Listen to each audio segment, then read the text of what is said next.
So 2019, my first review of the year, and I'm already kind of feeling good about what this year is going to bring us because I just sat through a whole movie with Kevin Hart and there wasn't one joke about his height. And with that, I'm working with to another episode of The Real Mentor. My goal, as always, is to enhance the movie watching experience. So the upside here, it's actually an American remake of a very popular French movie called The Untouchables. This is based off a true story.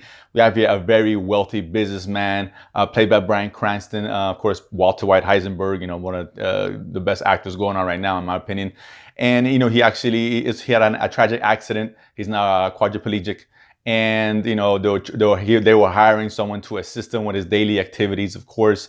And, here comes Kevin Hart, who is this ex-con, having a troubled life to say the least, and he happens to just kind of walk into this position and he gets hired to help Cranston's character out on a day-to-day basis. And what's interesting about this is that obviously these are polar opposites who end up learning from each other and developing a long life friendship and all that. Again, it's based off a true story here. And I gotta say, listen, I wasn't expecting a whole lot because it is January, and generally speaking, movies released in January, kind of the movies that studios don't have high hopes for the most part. And particularly when you have great ingredients here. I mean, you Bryan Cranston, Nicole Kidman, Kevin Hart, and give all the ingredients to the chef, and he comes out and gives you burgers and fries. This is what this movie is. It's fine. It's adequate. It's a good meal. Okay, great. But with these kind of ingredients, you expected something more, and I don't want something more, so I was kind of let down by it. Don't get me wrong. It's just not a bad movie. It's just, it's okay. Again, burgers and fries. Let me first start off with what about like this movie now. Again, the story is good. It's based on a true story, and I like that. And I like how it's a character study of these two guys who are pretty much polar opposites coming together, learning from each other, developing a friendship. We saw something very similar in Green Book, with the exception that movie was actually done a lot better than this one.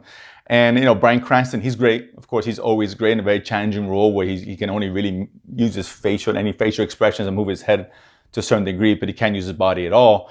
And kudos to Kevin Hart. Kevin Hart's a guy who I shit on. I think he's funny, I do, but I don't like what the movies that he's in for the most part because he's playing the same guy every single movie.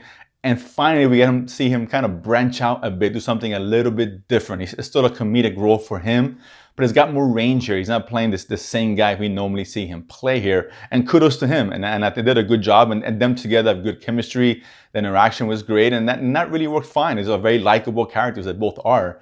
That you kind of root for both of them. And that's a good thing. Nicole Kidman also lends a good hand in a supporting role here. She was fine as well. She's always good. But unfortunately, this movie, again, it's just... it doesn't reach the heights that this movie should have, considering the story that we had, considering the people who are involved in the movie here, in particular in front of the camera. And my biggest issue is, from a comedic standpoint, it's funny. You will laugh. It's very whimsical. It's delightful at times, but sometimes the humor just kind of doesn't fit in there. And there's a couple of scenes, one that sticks out in my mind here, where there was a scene where Kevin Hart is using Bryan Cranston's shower, and it's very advanced, and it's got this kind of German voice who almost like Alexa that controls the shower, and it seemed kind of silly and kind of off. It didn't quite work, and some of the humor is like that. It seems like that humor belongs in a different movie, in a more typical Kevin Hart movie, which this isn't. But for the most part, the humor was fine. You're not gonna laugh out loud, you're not gonna slap your knee and all that, but it's fine. It's okay. It's there, and from the dramatic elements, some of them were good, but it doesn't really reach the heights. It doesn't get that emotional punch that this movie could have delivered. It doesn't get dark enough as I thought it should have to really give a nice emotional punch. It plays it kind of safe, and this whole movie is very predictable. You know what's going to happen from the beginning to end. Those beats come up and like, okay, now this is going to happen, now this is going to happen.